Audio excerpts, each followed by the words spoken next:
realizado el general o la dirección de antipandilla de la Policía Nacional. El general se llama General Javier Torres Dotel. Sí, señor. Nuestras felicitaciones en nombre de Ricardo Nieves y todo el sol de la tarde por la excelente labor que está realizando frente a esa importante dirección de la Policía Antipandilla. General Javier Torres Dotel, responde el nombre del responsable de esa área. Que siga haciéndolo así.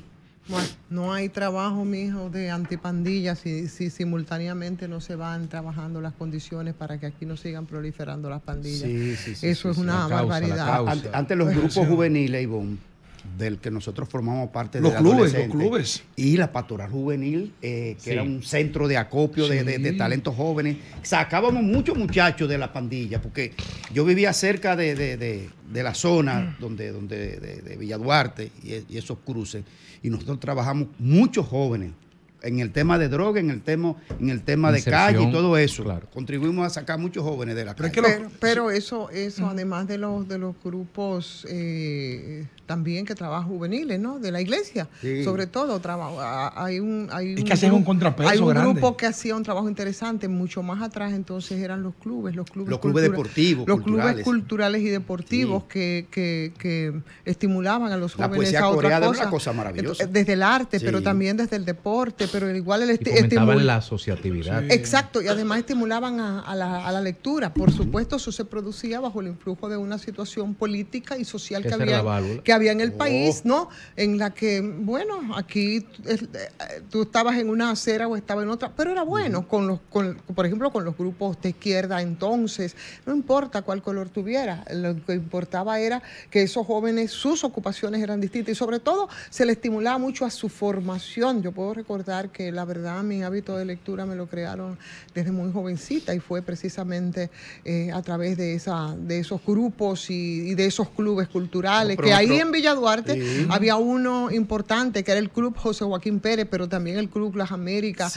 ahí en el Ensanche Las Américas. Habían clubes de boxeo y de todo. Y había clubes de boxeo. Deportivos y culturales. Deportivos y culturales y además la proliferación de canchas y de explotar también esos talentos de esos muchachos y esas muchachas con un fin y con un propósito, por supuesto, de un gran contenido social y eso traía consigo también esa preocupación por lo que ocurría en el país y los aportes que se podían dar. Entonces, en eso estaban pensando, pero ahora nosotros nos encontramos que lugares que eran escenarios de protesta, que también es un instrumento legítimo, siempre lo ha sido, de la democracia, por ejemplo, de lugares tan emblemáticos que como Capotillo, en la calle 42, ahora tú encuentras la proliferación de otras cosas. Claro, ¿no? Que sí.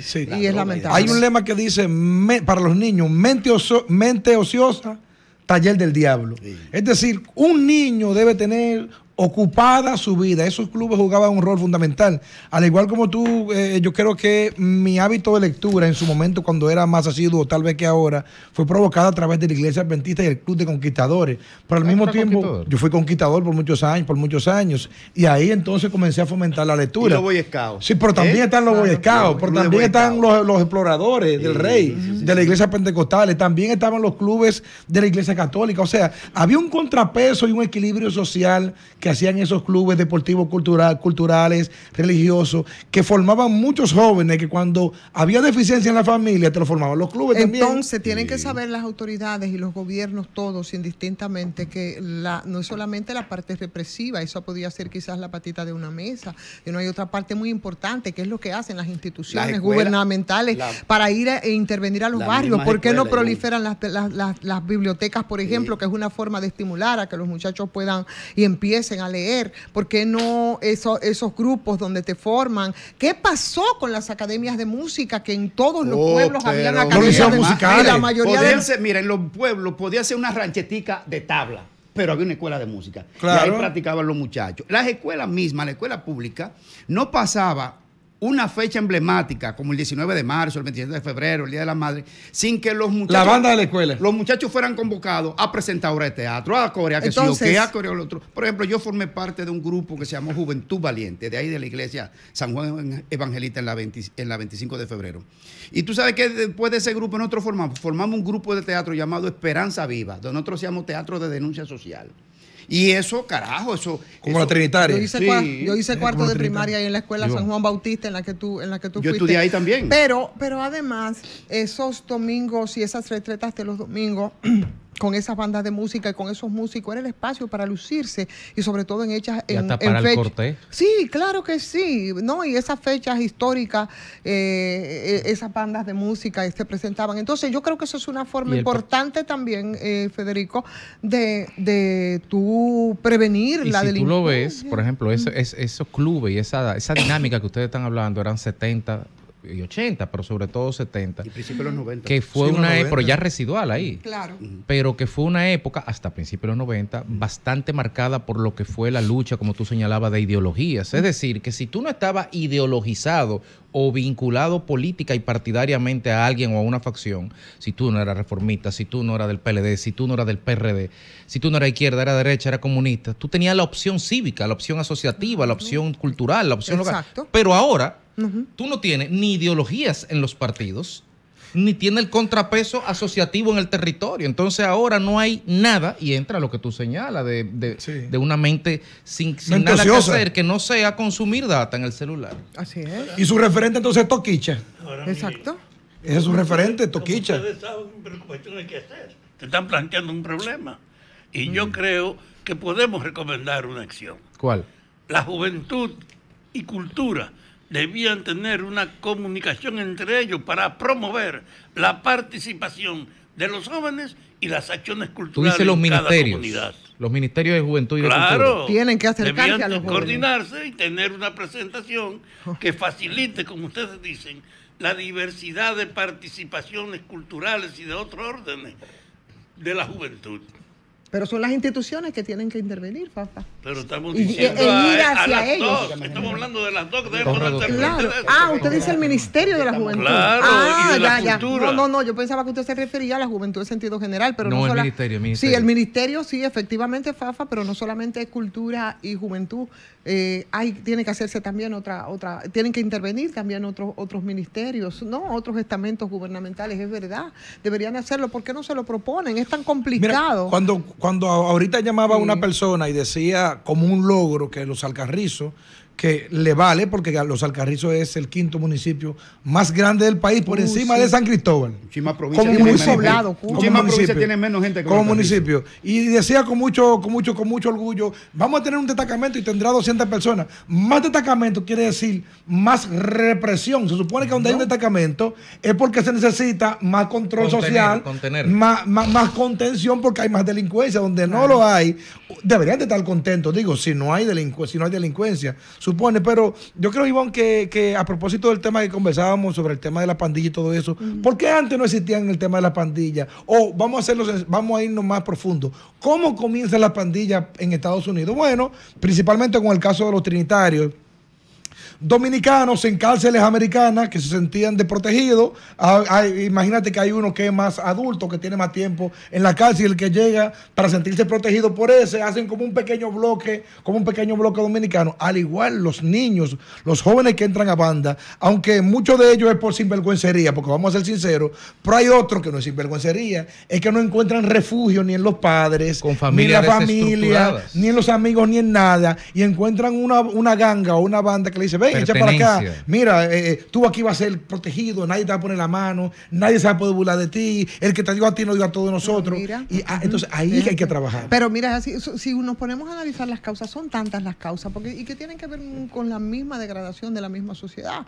Tú dices, muchos son por sinvergüencería, no necesariamente tiene que ser así. Hay una hostilidad también en la carencia de esos muchachitos y de esas muchachitas. Nosotros antes no veíamos, por ejemplo, tantos feminicidios. Y por cada feminicidio hay unas víctimas colaterales que son esos niños, y normalmente esos niños que la sociedad tampoco y los organismos que tendrían que velar por ellos tampoco los intervienen y terminan precisamente en muchos casos delinquiendo. O sea, hay muchos elementos también que se han incorporado, pero además no podemos perder de vista incluso que esa misma criminalidad y esa misma delincuencia está muy vinculada al tema de la pobreza y a la falta de acceso a de instrumentos como la educación, en la que nosotros hemos ido degradando cada vez y cada vez más. O sea, son tantos los elementos, pero solamente nos concentramos en la parte represiva, y entonces la policía y la represión y los delincuentes y el denle para abajo y el código 29 que sale incluso de bocas que no deberían salir. Del presidente. Entonces eso yo creo que es digno de reflexionarlo.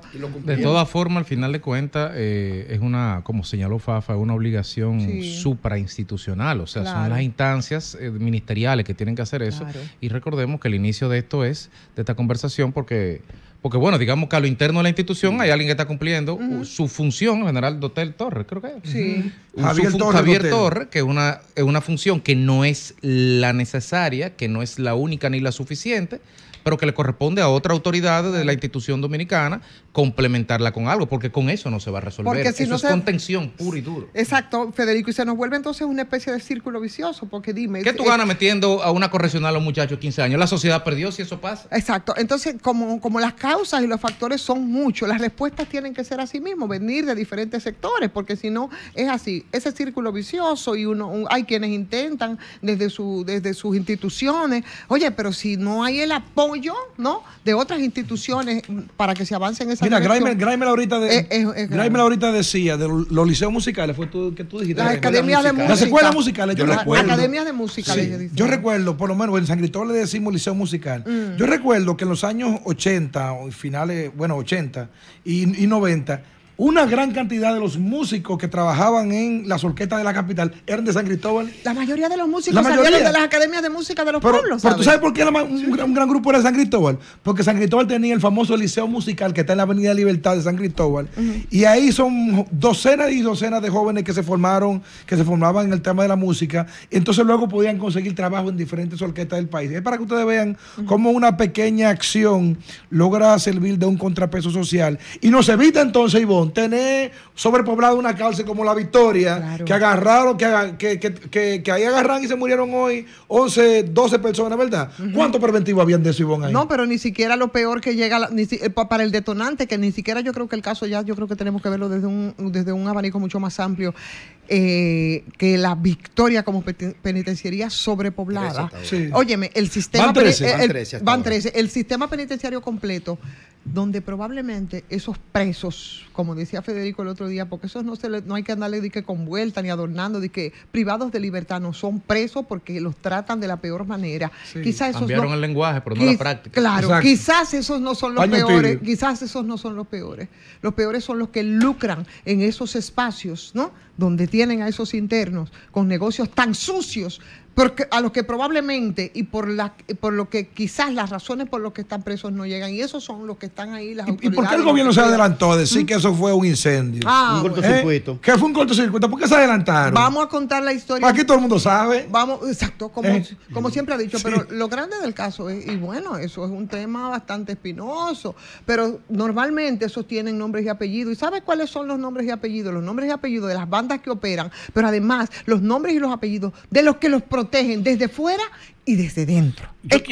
Cuesta dinero ser nombrado en ese puesto. Escuchándolo a ustedes, veo la dimensión de que es un problema inocultable, que hay una tendencia de degradación en toda la población dominicana. No son todos, pero hay una presencia abrumadora. Yo decía que debía haber una política oficial que demandara a la juventud y a cultura, y yo le agrego, mujeres, juventud y cultura, pueden tener una preocupación por orientación en el sector donde vive la gente, es decir, en los barrios. Hoy no se sabe qué hace el Ministerio de Cultura. Los tres, no, porque la cultura tiene un gran espacio. Y yo entiendo que el gobierno tiene que evaluar el hecho de cómo masifica el servicio público en todos los otros ámbitos, porque la juventud y las mujeres, los dos tienen vínculo con la abrumadora mayoría de la nación, y cultura también. Yo quisiera ver de verdad una motivación tripartita de cultura, la juventud y las mujeres, para tratar de que en los barrios ellos estimularan efectivamente la diversa forma de participación. Ustedes hablan hasta de las escuelas de música y de cultura que habían. Sí. Eso está vigente. ¿Usted lo recuerda, Fafa? Las academias de El música. deporte ¿Usted lo también. recuerda, Fafa? Esas academias de música de los pueblos. Y el deporte también. Hay que tratar de que en el gobierno se impulse para asistir en las áreas fundamentales, así como decíamos, cultura, deporte, juventud y mujeres tienen un espacio para ser estimulados desde el gobierno que facilite enfrentar esta degradación que nos ahoga a todos.